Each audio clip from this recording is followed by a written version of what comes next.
What up, everybody?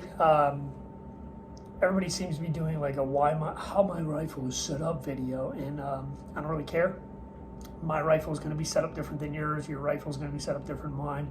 It's user preference. There's a lot of things that work generally, but there's nothing that works exclusively.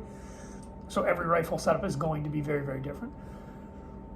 My rifles are set up for the tasks that I generally am given to fulfill the taskings that I've been given. So my stuff's going to be different than yours. The reason I'm doing today's video is one of the most common things I've been getting for the last month or so is why I switched to an Inforce light. Truth be told, I didn't switch to it. I switched back to it. I liked their lights right from the beginning. They were always really slick.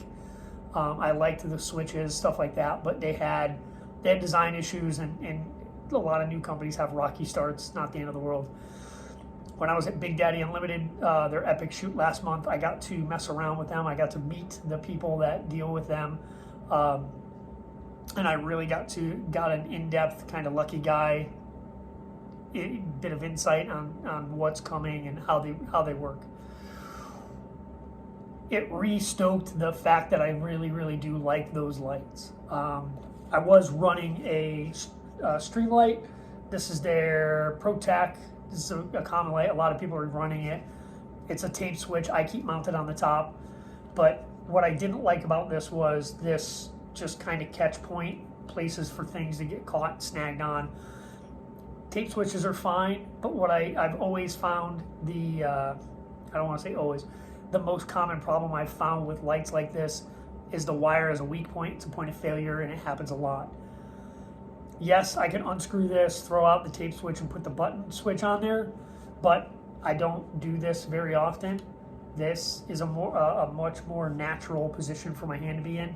That's why my tape switch was on top. I switched away from that, and again, I don't want to shit on that light. The ProTac light was a really, really good light. It is a good light. It's very, very bright. A lot of people are running them. Good light. Whoa your shit in my comments. I did switch back to an Inforce WML. A lot of reasons. It's much, much slicker. It allows the gun to stay much, much more snag free. I do like the stop button that they have over their thumb button, their thumb pressure switch. I've had really bright lights before. The problem with bright lights is they tend to get really, really friggin' hot.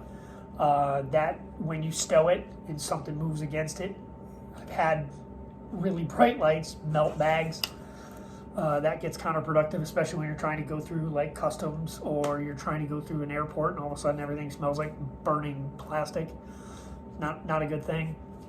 I like the fact that their button is right there and it's very easy. When I've got a pretty wide climber's paw, my hand's pretty strong. I can grab that gun, stay inside my shooting position, and I can actuate that light really, really awesome. They also have this toggle switch on the side that changes the function of that pressure switch. It goes from either a constant on or a momentary. You can double tap things to make it do different things like strobe. Not really a big strobe guy. I'm an on-off guy. Turn the light on, identify friend or foe, deal with the problem as it is, and shut the light off, like release the button and get out of the way. You could argue tactics with like low light situations and lights as much as you want. I don't care. You have your tactics. I'm still breathing. My tactics have worked so far. It's a narrow light. It stays where I want it to be. It's way more abuse free than it used to be, and that is why I went back to those lights. The way I run my light, it's in a position where I can activate the button without like crimping my hand up or throwing weird gang sides. It's back far enough. My SME keeps all my blasts going forward, so I'm not shitting up my optic anyway, or my light anyway. So this setup in and of itself works really, really good for me. But that is pretty much why I went back to these.